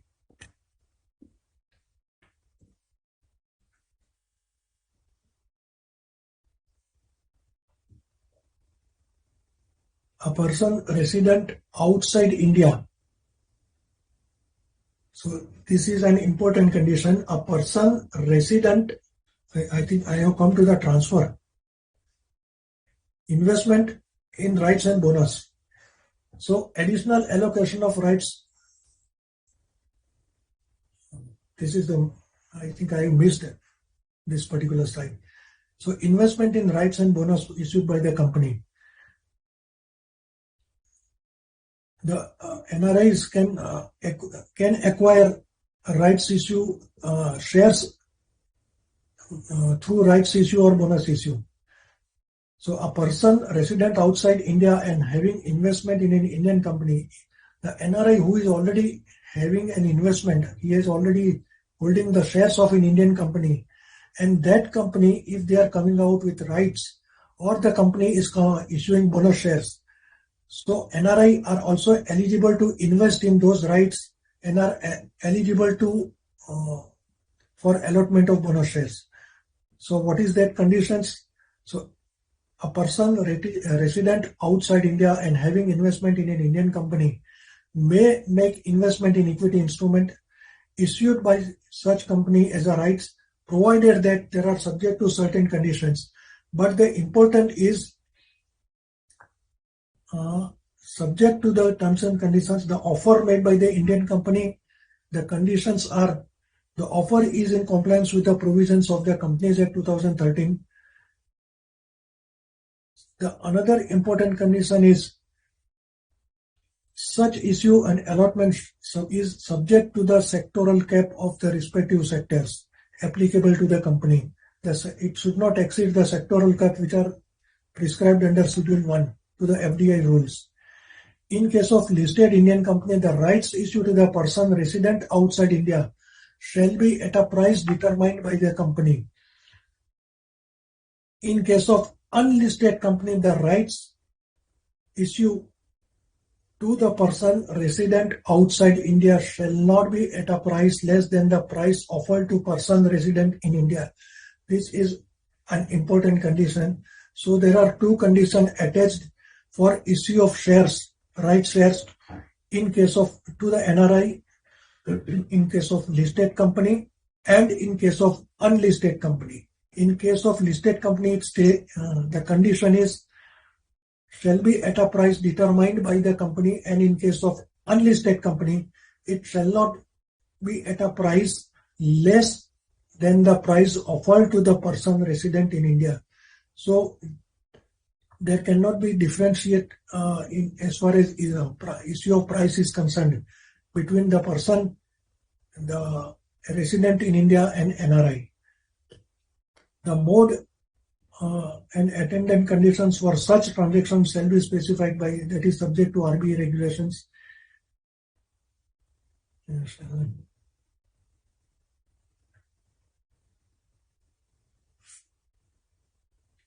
Now, what about the allotment of additional equity of rights and bonus? Rights, not bonus. 1 minute.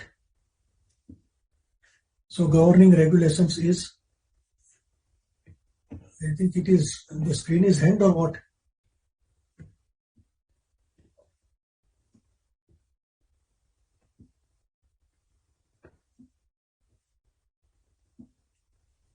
It is moving, Jadipbhai. Okay. So the transfer of equity instrument of an Indian company by person resident outside India. So the question is whether the NRI, the person resident outside India, can transfer the rights issue to other person. So that provisions are given in Rule 9 of NDI rules. So what it states that a person resident outside India, there is a very specific condition here: person resident outside India, not being a non-resident Indian or an overseas citizen of India or an erstwhile overseas corporate body. So only a person resident outside India can transfer by way of sale or gift the equity instrument of an Indian company or units held by him to any person resident outside India. So there is a restriction on transfer by non-resident or an OCI or erstwhile OCB. So only person resident outside India who have been allotted equity instrument can transfer by way of sale or by way of gift to any person resident outside India. So again, there is a condition here: person resident outside India can transfer or gift only to any person resident outside India. The question arises, what about whether NRI or OCI can transfer or not? So I will come to that later on. So a person resident outside India holding equity instrument of an Indian company or units may transfer the same to a person resident in India by sale to the same. I think it is a repetition. This is in case of transfer of sale or by way of gift. Okay.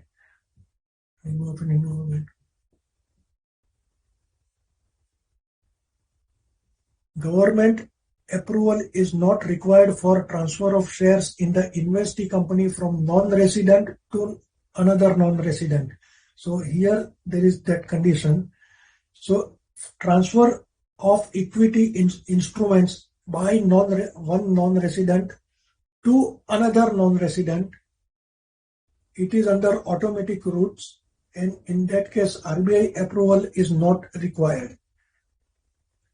Government approval is required for transfer of stake from one non-resident to another non-resident in sector under the government approval route. So the question is, so in case of transfer of equity instrument from non-resident to another non-resident, that is under automatic route.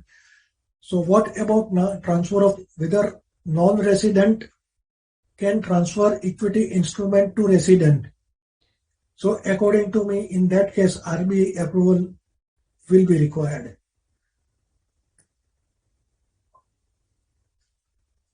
So issue of convertible notes by an Indian startup company.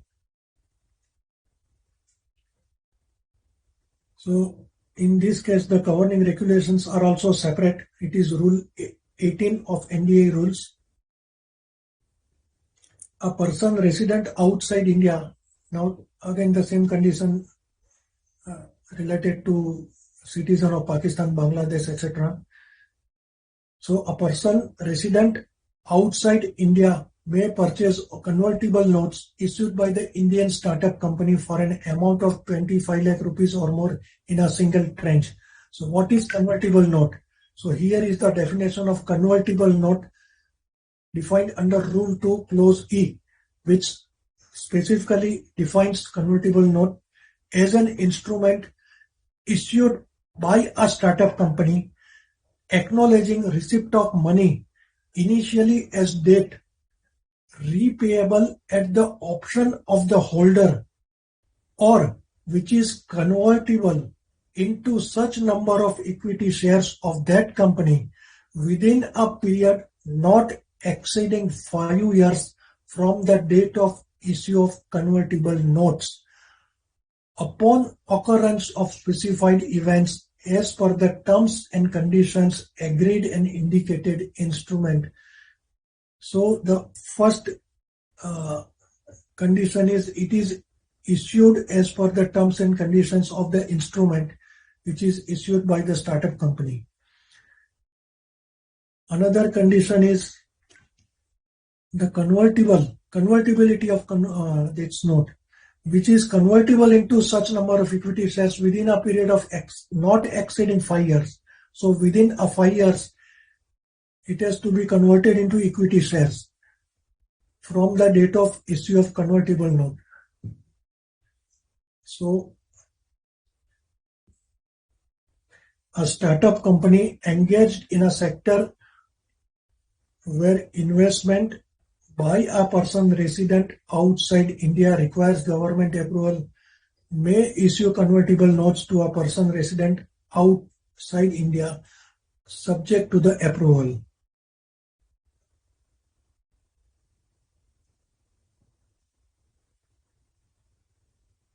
An NRI or OCI may acquire convertible note on non-repatriation basis. So there are specific certain conditions which are mentioned under Rule 4 to the NDI rules. So I have not mentioned all the terms and conditions here, but in a broader sense, these are the certain important terms for issue of convertible notes by a startup company to non-resident Indians.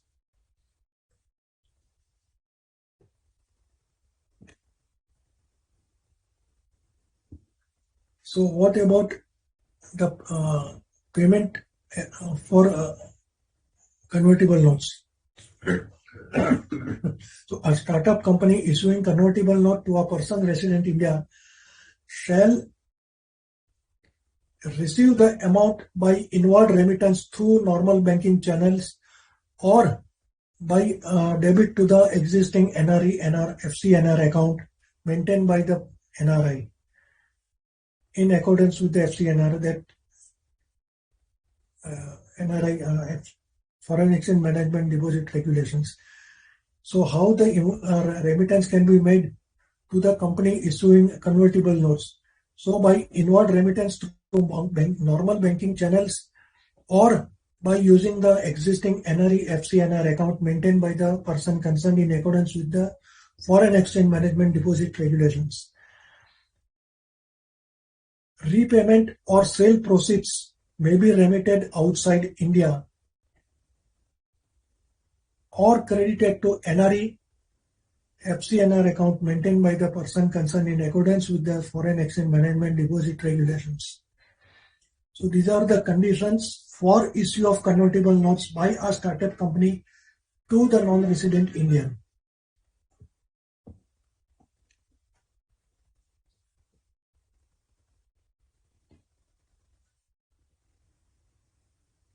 So there is another category, other non-resident investors. So who are other non-resident investors other than the categories which we have discussed earlier? So those are other non-resident investors are insurance funds, pension funds, sovereign wealth funds, etc. They are the other covered under the other non-resident investors. So other non-resident investors falling under this particular special category, they can also make investments in securities in the manner and subject, that is, for this there is a separate terms and conditions, but broadly I have mentioned here. The long-term investors like sovereign funds, insurance fund, pension fund, etc. May purchase securities subject to the terms and conditions as may be specified by the RBI and the SEBI. So, I mean, there is no need to discuss this particular, but there is a detailed terms and conditions for this particular category. Other non-resident investors are given under Schedule 5, and I would request all the alternate participants to please refer to Rule 14 of NDI rules and Schedule 5 as far as this particular category is concerned. Now let us come to the investment by NRI in immovable property. So what are the provisions and how immovable properties can be acquired by NRI? And the governing regulations are of course given under NDI rules, and there are multiple regulations which govern. So broadly it is ranging starting from Rule 24 up to Rule 32 of the NDI rules 2019, which govern the provisions which govern the acquisition and transfer of immovable property by NRI. So let us deliberate on that. So what is the time?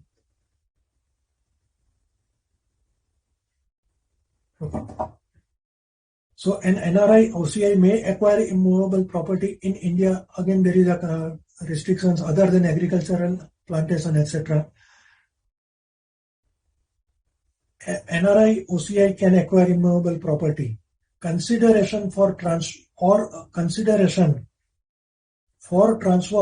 to be made out of the funds received in India through normal banking channel. So one of the condition is he can acquire out of the funds received in India through normal banking channels.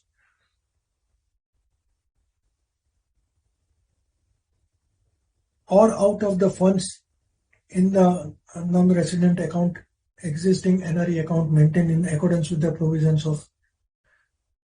The other condition is no payment for any transfer of immovable shall be made either by the traveler's check or foreign currency notes or by any other mode other than those specifically permitted under this clause. So the condition for acquisition of immovable property by NRI is by making the funds available through normal banking channels or through the funds available in the existing NRE account. NRI can also acquire any immovable property in India other than by way of gift from a person resident in India or from an NRI or from an OCI, who in any case is a relative as defined under Section 2, subclause 77 of the Companies Act. So the other mode of acquisition of immovable property is by way of gift. By gift from whom? From a person resident in India, or from an NRI, or from a relative. And third avenues for acquisition of property by NRI is by way of inheritance from a person resident outside India who had acquired such property in accordance with the provisions of the foreign exchange law in force at the time of acquisition by him, or at the time of acquisition by him. So there are three avenues for acquisition of immovable properties in India by non-resident Indian person outside India. One is purchase, that is one. Another is transfer, through transfer, and through gift and inheritance. So there are three separate avenues for acquisition of immovable property by NRI.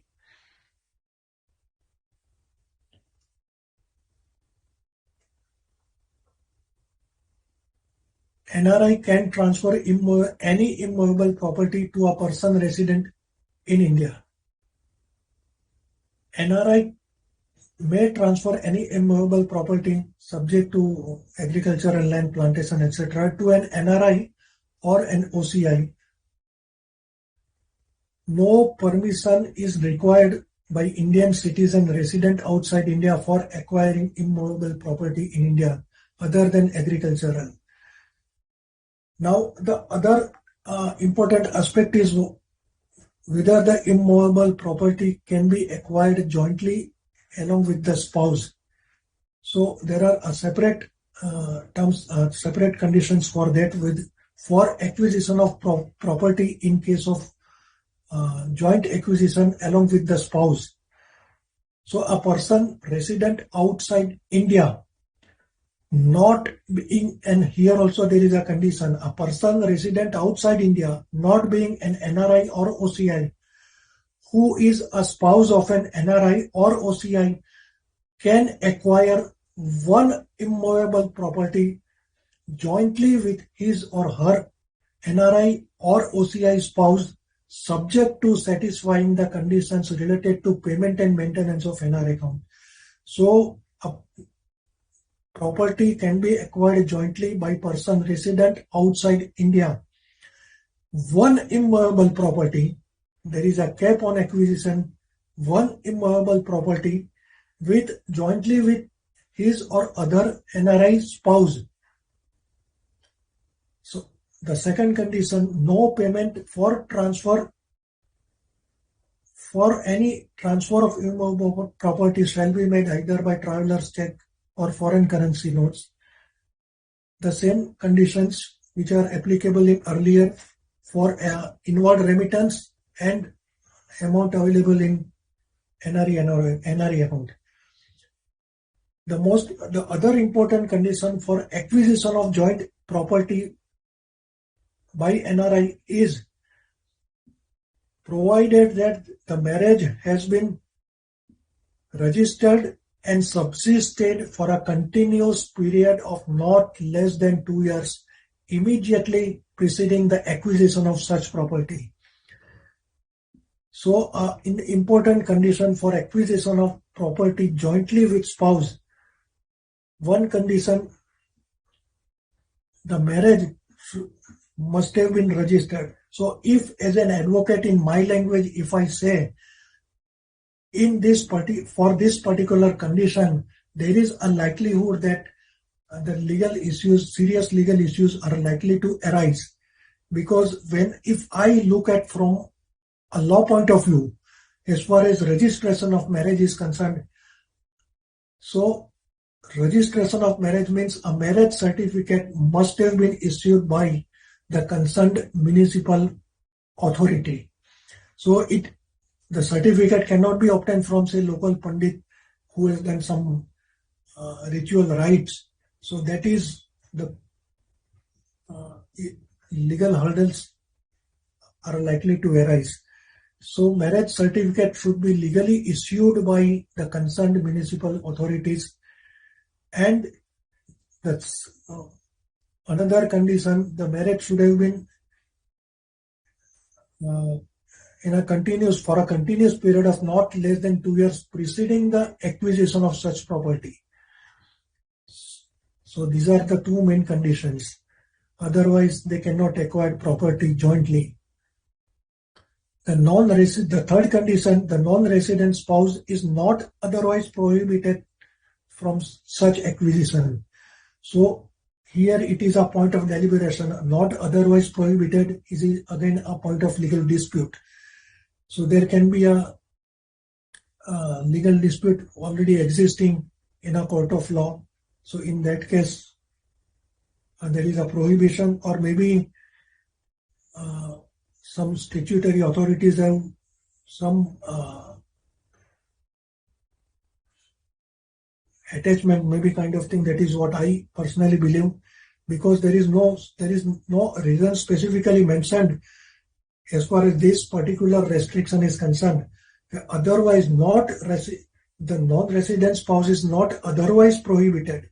So it is again a point of legal dispute, because there is no specific conditions attached to this.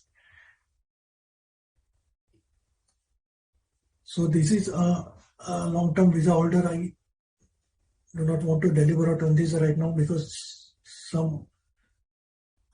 this is something important. Repatriation of sale proceeds.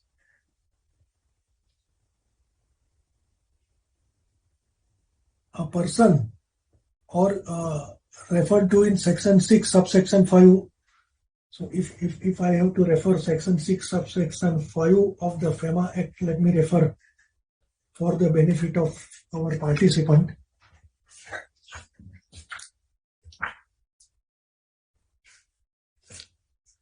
One minute.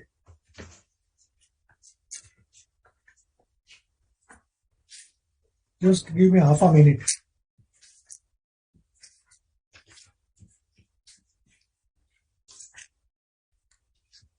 I just want to refer section 6 subsection 5.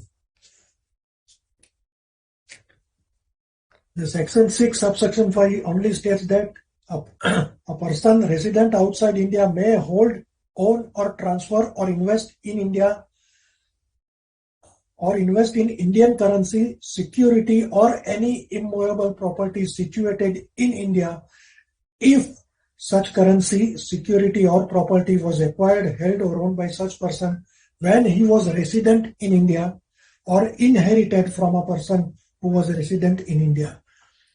So a person referred to in section 6 subsection 5 or his successor shall not repatriate outside India the sale proceeds of any immovable property except with the general or specific approval of Reserve Bank of India.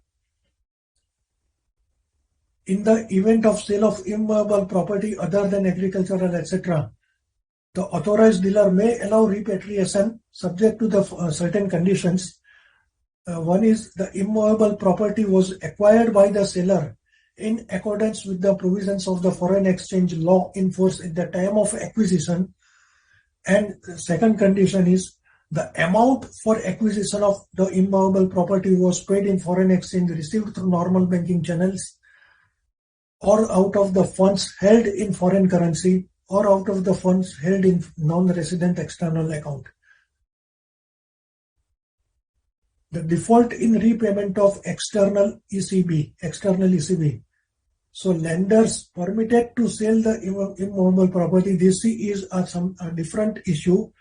If in case of default in repayment of ECB, so lenders are permitted to sell the immovable property on which the said loan has been secured only to the person of resident in India. So if the loan is secured in case of ECB and there is a default in repayment of ECB, so in that case the lenders are permitted to sell the immovable property, but there is a condition: they can sell the immovable property only to the person resident in India and to repatriate the sale proceeds towards outstanding dues in respect of the said loan and not any other loan. So this is regarding the provisions related to repatriation of proceeds. Should the time limit, madam? I can continue for some more time. Sir कितना है? Actually time तो हो गया है sir. आप बताएं if you can just see if there is something relevant that you would like to cover. Otherwise, maybe we can move on to the question answer. Let me cover anything relevant which you think, then you can please cover it. So let me cover up relating to this KYC. Yes, sir. Sure, sir. So there is a separate, as far as know your customer, KYC is very important as far as operating NRE and NRO accounts are concerned. So there is a specific master direction by Reserve Bank of India for compliance of KYC. So what are the in practical experience just I wanted to share. So there are lakhs of accounts which in India, NRE and NRO accounts, which have become inoperative. The only reason is because they are not complied with KYC.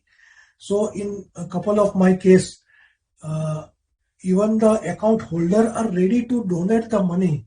In some case, there is an account lying in about 6 to 7 lakh rupees, and the account holder says, yes, I want to donate. You help me to activate my account. Now, he is a senior citizen. He is residing in USA. He is 80 plus. He is not, there is no possibility that he can come back to India only for the purpose of compliance of KYC to activate his account lying in nationalized bank. So in that case, what can happen? So in that case, I requested the banker that find out the alternative. So in such case where the accounts are inactive, which are inoperative, which can be activated by using these provisions, that video-based customer identification process. This is an alternate method which are available to those account holders who are not in a position to come to India only for the purpose of activation of their dormant accounts. So an alternate method for customer identification with facial recognition and customer due diligence by an authorized official of the regulated entities by undertaking seamless, secure, live, informed, consent-based audio-visual interaction with the customer to obtain identification information required for CDD purpose and to ascertain the veracity of the information furnished by the customer. So this is one avenue available. By banker can send you the form to the customer, like a form 60 of the Income Tax Act, and then FATCA form related to the FATCA, that is, and the KYC form. Customer will fill up the form. He will send the forms directly to the concerned bank where he is maintaining the account.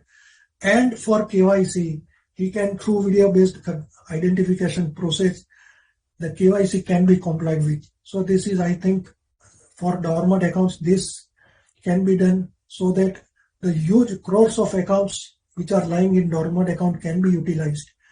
Because in my case, the account holder himself says, get my account, help me to activate my account so that I can donate my fund even to the Indian Army or to the Prime Minister's Relief Fund. So this I wanted to, so this I think it is okay now. Madam, you can take over. Thank you, Jaideep bhai. Thank you. Thank you so much for this very elaborative and incisive presentation. I mean, starting with Pravasi Bharatiya Divas to taking us to the difference between NRI, OCI and PIO, to different type of accounts, to the investment. I think there is nothing left that you have not discussed. So very exhaustive presentation. And thank you so much for taking out time and sharing your experience and knowledge with us. And if you allow me, I can take the questions now. Sure. I'm open. I'll do that. Okay. So I'll request. Also answer. Yes. Krishan Bhai, if you can please send the questions, because I was logged off for some time.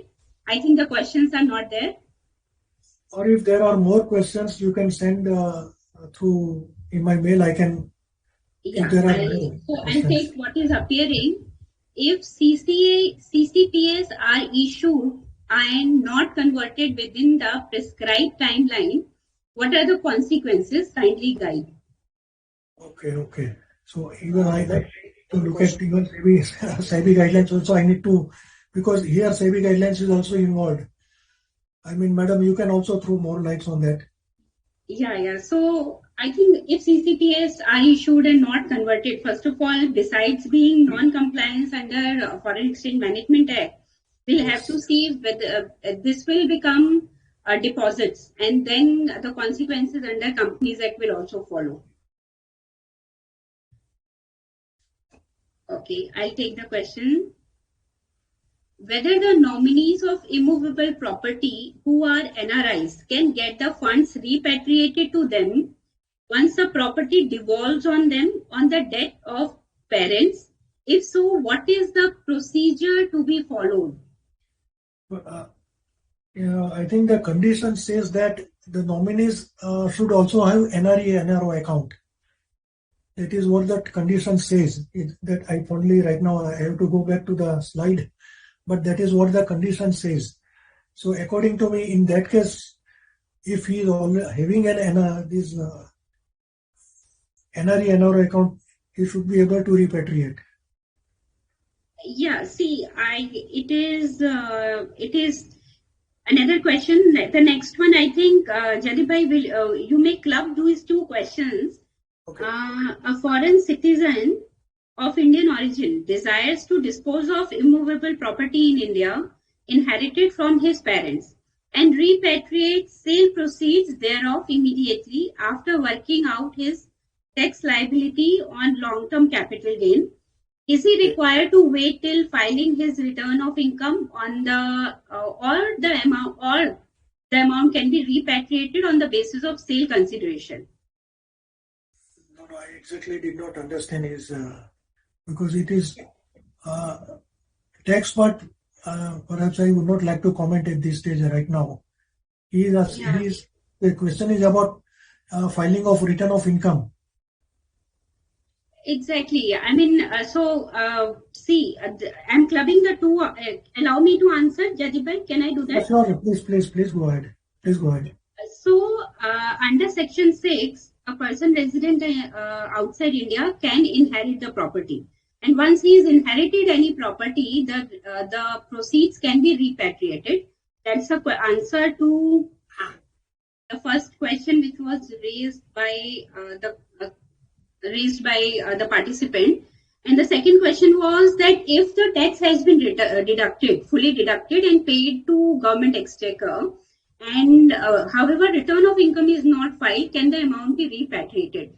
So if you know, there is a procedure of repatriation, form 15CA CB to be complied with, and it is not related to the return of income. So even if the return of income is not filed, but the tax has been paid, the amount can be repatriated. So I hope it is clear. The next question I take just suppose Mr. A, non-resident but person of Indian origin. This question has been asked by Mr. Dinesh Chawla. Suppose Mr. A, he is a non-resident but person of Indian origin, subscribes to the shares on non-repatriable basis of private company in India, and after 4 years he sells it to Mr. B, who is non-resident but who is not a person of Indian origin. Okay, जो acquire किया था, that was on a non-repatriable basis and by NRI, and the selling is to non-resident but he is not an NRI. He's not even a person of Indian origin. मतलब foreign national है. Right. And that foreign national repatriates the money to his home country. Then what are the consequences? But he, at the time of acquisition, that was on non-repatriation basis. Yes, yes. So what is his question now? So he is asking about sale proceeds. Yeah. So what happens that in case of NRI to NRI or NR to NR, there is no requirement to file, do the compliances. So that's what he is asking. Still, I am not clear about his question. So he says acquisition was done on the basis of non-repatriation. Yes. So yes. Is it in the chat box? Question is in the chat box. Yeah, Krishan Kanbhai, can you please put it on the chat box? Ma'am, there is no other questions. No, I'm asking about this last question. Earlier question. It is there in the chat box. Yeah, Yes, can you sir. see? So what exactly is this question? Acquisition is on the basis of non-repatriation. I'll send it. What is his next query? Okay. This is the last query, sir. No, next month, what? Okay, so non-repatriation basis per Correct. Mr. A is holding it and Right. he has transferred it to non-resident. He has transferred to non-resident. Yeah. Okay. So to quickly answer it, you will need to meet all the requirements under FEMA. It will be not that you don't need to file FCTRS and all. It will be required. If that was your question, Dineshji. One last question which I have. So the MF clearly asks the mutual funds ask for FATCA declaration and ask whether NRI resides in US or Canada. Is there any restriction for NRIs residing in US or Canada in investing in equity markets and through mutual funds? This question has been asked by Mr. Vishwanathan Sundrapandian. So the mutual funds clearly ask for FATCA declaration. Yes, mutual funds ask, banks are also asking whether the NRI resides in USA or is there any restrictions for NRIs residing in USA in investing in equity markets and through mutual fund scheme. Yes, according to me, restrictions are applicable. Residing in USA and Canada in investing. No, but how investment and FATCA, how he is relating? Yeah, that's why I think the person sir is getting confused about because it is US Act under which the FATCA declaration comes. I mean this Act only it is by US, so that's why it specifically asked. So this Foreign Account Tax Compliance Act, which requires a FATCA declaration. So don't confuse. I think you are right, Jadifai, that he should not confuse between the US. That since it is asked, because it is US Act, FATCA Act, under which this declaration is falling, that's why it specifically requires that whether NRI resides in Canada or US. From where otherwise there is no restriction that a person or NRI who is residing in US or Canada cannot invest in equity markets or through mutual funds. So there is no such restrictions as such. If you may substantiate, I hope. No, correct. But recently, I don't know how, just I will take 2 minutes. The NRI community have requested our Honorable Finance Minister, so please allow us to invest in Indian stock market. Yesterday only I was reading in some newspaper, so I was a little bit confused. So why this query has been raised by the Honorable Finance Minister just day before yesterday in some economic or business standard. So they have been requesting Honorable Finance Minister to allow them to invest in Indian stock markets. So I mean, if you have read, so we can deliver it for a couple of minutes. Sir, but they can invest. There is a limit to which they can invest, but they can invest. There is a limit. Yes. Yeah. Yes. Yes. What was I don't know what was the specific purpose for asking to Honorable Finance Minister by NRI Association. FEMA is such an act we can keep on deliberating. So Yes. yeah. So with this, I think I will present formal vote of thanks to Jaideep sir for his very, very elaborate presentation, and to all the participants, special thanks for attending this 8 days webinar. And I was just asking the technical team, there are 1,000 participants who are attending it at this 8th day and at the Fed end. So I hope that the efforts of the committee have been useful and fruitful. And through this series of webinar, the experts have been able to add in your knowledge through their experience and their own knowledge. So do join the Telegram channel that has been already made by the committee. And we'll keep sharing the details of the programs and other more important knowledge capsules also. So thank you so much for joining in, and thank you Jaideep bhai once again. Thank you so much the technical team of the ICAI. I can see Krishan Kanji. Thank you so much, and everyone else. Special thanks to participants. Thank you so much.